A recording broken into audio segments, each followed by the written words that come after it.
কার জন্য করছেন? যার জন্য করছেন না, সেও একদিন বলবে যে, "আমি কি তোমায় করতে বলছি আমার জন্য?" আর না হয় বলবে, "তুমি যেটা করেছ, সেটা তোমার কর্তব্যের মধ্যে পড়ে। আমার জন্য তো তোমাকে এত ভাবতে বলিনি। কেন আমার জন্য এত ভেবেছ? কেন আমার জন্য তুমি তোমার জীবনের অনেকগুলো দিন স্যাক্রিফাইস করেছ? আমি তো এত কিছু তোমায় করতে বলিনি।" সবশেষে স্বার্থপরও বলবে, "জানেন, বাবা যেমন মা যেমন নিজের সন্তানকে ছোট্টবেলা থেকে মানুষ করার পরেও অনেক অকৃষ্ট নিকৃষ্ট মানের ছেলেরা পিতামাতাকে বলে, তুমি যেন আমার জন্য করেছ না, সেটা কর্তব্যের মধ্যে পড়ে। তুমি আমাকে করেছ, আমি তো বলিনি আমার জন্য এত স্যাক্রিফাইস করতে।" সত্যি কত প্রিয়জন ব্যক্তির জন্য শরীরের শেষ রক্তবিন্দু পর্যন্ত পরিশ্রম করে গেলাম। মাথার ঘামটা পায়ে ফেলে তার জন্য হাজার, হাজার অক্লান্ত মাইল পথ পাড়ি দিলাম। সেও শেষে বলবে, তুমি যেটা আমার জন্য করেছ না, সেটা আমি তো বলিনি। তুমি কেন করেছ আমার জন্য? সত্যি তারপরেও হতবাকভাবে চেয়ে থাকবে আমার সেই অক্লিষ্ট মনটা। আমি এর জন্য করেছি যে দিনের শেষে সারাদিন অক্লান্ত পরিশ্রম করার পরে নিজের শেষ রক্তবিন্দু পর্যন্ত সবকিছু দেওয়ার পরও, উজাড় করার পরও শেষে আমাকে বলে আমি স্বার্থপর। শেষে আমাকে বলে আমি কেন করেছি তার জন্য?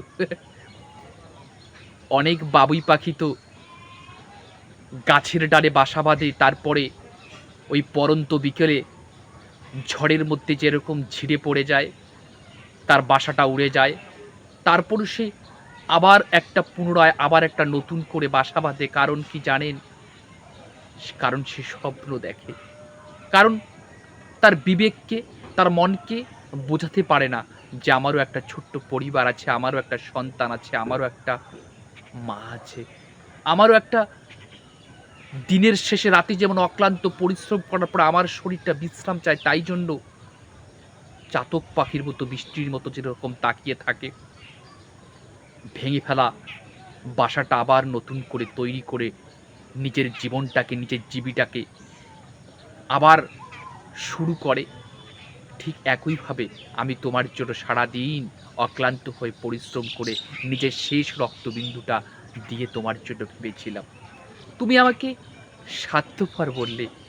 তাতে আমার কোনো কষ্ট নেই, কোনো দুঃখ নেই। তারপরও আমি আমার সেই কাজটা করে যাব। বাবা-মাদেরকে যতই না সন্তান কষ্ট দেক, তারপরও বাবা-মা তার সন্তানকে তার স্বপ্নের ঠিকানার জন্য চাতক পাখির মতো বসে থাকে যে কখন আমার সন্তানটা দিনের শেষে রাতে বাড়ি ফিরবে। জীবনের শেষ প্রান্তে আমি দাঁড়িয়ে থেকে দেখব আমার সন্তানটা খুব ভালো আছে। তুমি আমাকে নাই দিলে, তবুও আমি তোমার জন্য করে যাব। ঠিক একইভাবে অনেক মানুষ রয়েছে নিজের সবটুকু দিয়ে কাউকে ভালোবাসে। নিজের সবটুকু দিয়ে নিজের সারাটা জীবনের অনেক কিছু স্যাক্রিফাইস করে শুধু দিয়ে যায় পাওয়ার আশায় নয়।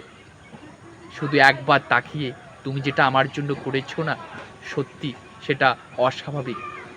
আমি আমার মন থেকে তোমাকে বলি, তুমি যেটা আমাকে দিয়েছ, সেটা সারাটা জীবন আমি তোমার সেই কাজটার কথা ভুলে যাব না। কিন্তু শেষে এটা বললে যে আমি স্বার্থপর। তারপরেও আমি আমার নিজের কাজটা করে যাব। বাবুই পাখি যেরকম আবার নতুনভাবে ভেঙে ফেলা বাসাটাকে নতুনভাবে তৈরি করার চেষ্টা করে, এভাবে আমি সারাটা জীবন তোমাকে ভালোবেসে যাব, তোমার জন্য করে যাব।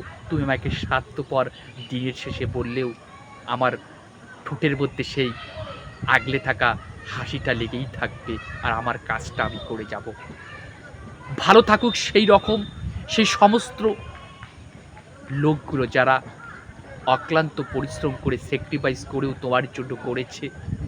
তুমি দিনের শেষে তার জন্য কি দিলে সেটা ডাজ নট ম্যাটার, কিন্তু তোমাকে ভালোবাসে। তোমাকে ভালোবেসে অনেক কিছু দিয়ে যায়। তুমি কি দিলে তার জন্য কোনো কিছু ভাবে না। ভালো থেকো সবাই।